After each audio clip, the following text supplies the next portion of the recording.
Kumusta mga kaibigan? Nandito ako ngayon para i-update kayo sa mga pinakauso at pinakabonggang nangyayari sa Pilipinas. Ano ba ang mga bagong chika sa ating magandang kapuluan? Tara, silipin natin. Una sa lahat, ang ating local food scene sumisikat na sa internet. Narinig nyo na ba ang bagong twist sa adobo? Mga chef sa Maynila, nagbibigay ng kanya-kanyang timpla sa ating paboritong ulam. Pinagsasama ang tradisyonal na lasa at mga international na teknik. Hindi lang ito tungkol sa sarap, kundi tungkol sa pag-reinvent ng ating kultura. Mula sa pagkain, lumipat naman tayo sa teknolohiya. Mga kababayan natin, nagpapakita ng mga makabagong solusyon para sa kalikasan.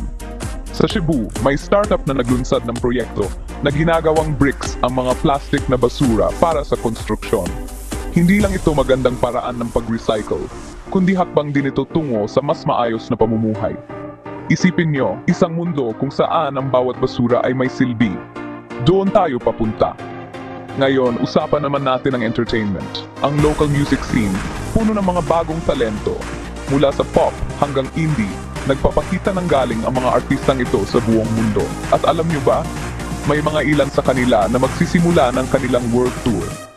Kung hindi nyo pa sila naririnig, kailangan nyo nang i-check ang kanilang mga kanta. At baka lang, mahanap nyo ang bago nyong paboritong awitin.